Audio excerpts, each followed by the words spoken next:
Very warm welcome to this interactive segment of our Prime News this evening. I'm Chris Higenyi, and on this segment of our program we shall be discussing the fact that the National Resistance Army or movement is celebrating 30 years since the capture of power in 1986. 3 decades of economic, social and political transformation. And joining me on the program this evening is the former Vice President of the Republic of Uganda and Presidential Advisor on Health and Population Issues, Dr. Specioza Wandirakaziwe. Many thanks for joining us.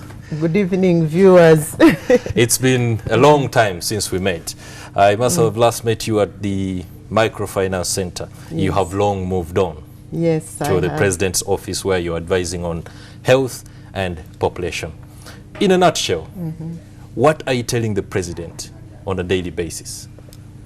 I don't have to tell him on a daily basis, but what I say is the policies as far as health and population issues is concerned are good. Okay. It's the implementation. Sure.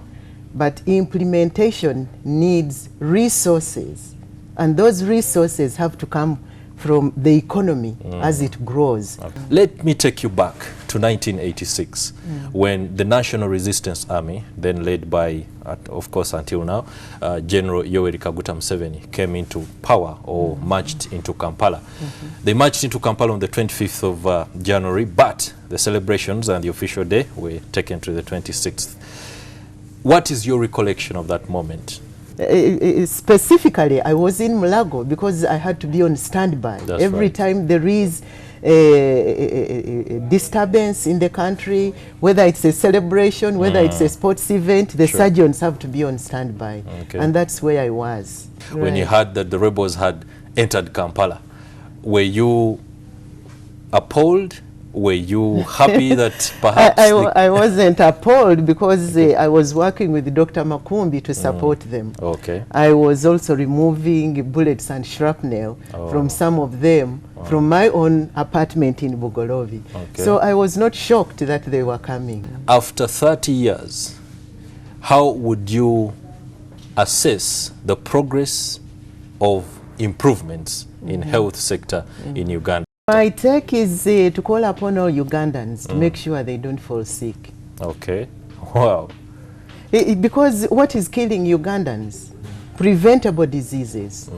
Almost 70% of what takes Ugandans to a health facility are preventable causes. Malaria, pneumonia, diarrhea, even mothers who are dying. The really, pregnant mothers. Pregnant mothers, out of 100 women who get pregnant, only 10 need assisted delivery.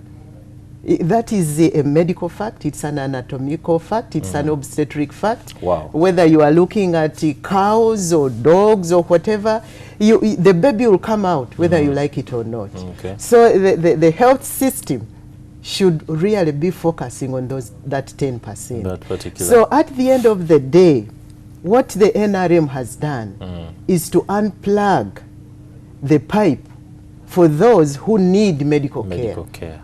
And these are the 10 for pregnant women. They are the ones who need doctors. They are those who get accidents.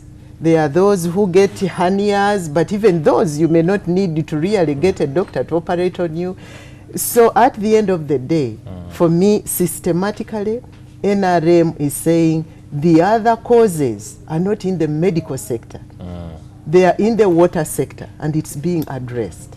Incidentally, you've also asked about the human resource. I've alluded to that because people are saying the doctor-patient ratio, the doctor-population ratio is very, very small. Not every Ugandan is at risk of meeting a doctor. No. In fact, that denominator is very wrong. Which is the correct denominator then? The correct denominator is the people who fall sick. So if you actually take the number of doctors to the number of people who fall sick in terms of those who need to see a doctor, we have enough doctors in the country. Tomorrow, liberation celebrations across the country, and of course the main celebrations will be in Fort Portal. Ugandans are at this particular moment faced with choices, 8 as far as the presidential race is concerned.